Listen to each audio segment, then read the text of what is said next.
প্রথমবার অনূর্ধ্ব-20 নারী এশিয়া কাপের মূল পর্বে জায়গা করে নিল বাংলাদেশের মেয়েরা।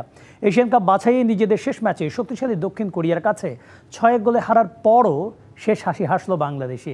এই হারে গ্রুপ এইচ রানার্স আপ হয়ে মূল পর্বে জায়গা করে দিল আফিদা খন্দকারের দল। ইতিহাস গড়ে প্রথমবার অনূর্ধ্ব-20 নারী এশিয়া কাপে জায়গা করে নিল বাংলাদেশের মেয়েরা। ঋতুপর্ণাদের পর এবার জুনিয়রদের সামনে হাতছানির স্বপ্নের শিরোপার। দক্ষিণ কোরিয়ার কাছে হারার পর আফিদাদের এক প্রকার স্বপ্নভঙ্গ হয়ে পড়েছিল। তবে তার কিছুক্ষণ পরই চীনের কাছে লেবানন 8-0 গোলে হেরে যাওয়ায় সেরা 3 রানার্স আপের একটি হয়ে প্রথমবারের মতো অনূর্ধ্ব-20 নারী এশিয়ান কাপে জায়গা করে নিয়েছে পিটার বাটলারের শিষ্যরা। দক্ষিণ কোরিয়ার কাছে আজ হারার পর এশিয়ান কাপের মূল পর্বে যাওয়ার অপেক্ষা বাড়ে বাংলাদেশের। তখন সমীকরণ দাঁড়ায় ই গ্রুপে থাকা লেবাননকে চীন হারালেই বাংলাদেশ চলে যায় মূল পর্বে।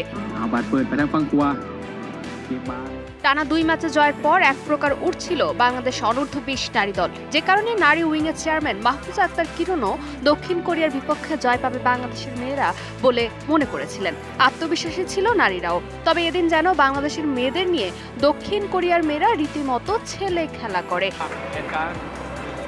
দক্ষিণ কোরিয়া এশিয়ার সঙ্গে বিশ্ব ফুটবলে অন্যতম শক্তিশালী দল। সে দলটার সঙ্গেই কিনা প্রথমার্ধে সমান তালে লড়ে গেছে বাংলাদেশের মেয়েরা। ম্যাচের 15 মিনিটে দক্ষিণ কোরিয়ার ডিফেন্ডারদের ফাঁকি দিয়ে গোল করে বাংলাদেশকে লিড এনে দেন তৃষ্ণা রানী। তবে সেই আনন্দ বেশিক্ষণ টেকেনি আফিদার দলের। মিনিট 4 পরেই সমতায় ফেরে দক্ষিণ কোরিয়া। 1-1 গোলের সমতা নিয়ে বিরতিতে যায় দুদল।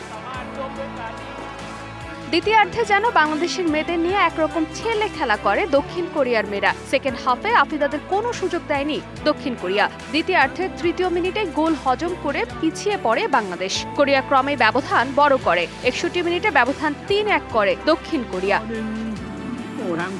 ম্যাচে এক প্রকার ছিটকে যায় আফিদারা। 84 মিনিটে ঘটে আরেক বিপত্তি। বাংলাদেশের ডিফেন্ডার কোরিয়ান ফরওয়ার্ডকে ফাউল করলে রেফারি পেনাল্টির বাঁশি বাজান। কোরিয়ান অধিনায়ক পেনাল্টি থেকে স্কোর লাইন 4-1 করেন। তারপর শেষের দিকে আরও 2 গোল হজম করে পিটার বাটলারের শিষ্যরা। 6-1 গোলের বিশাল ব্যবধানে জয় নিয়ে মাঠ ছাড়ে দক্ষিণ কোরিয়া।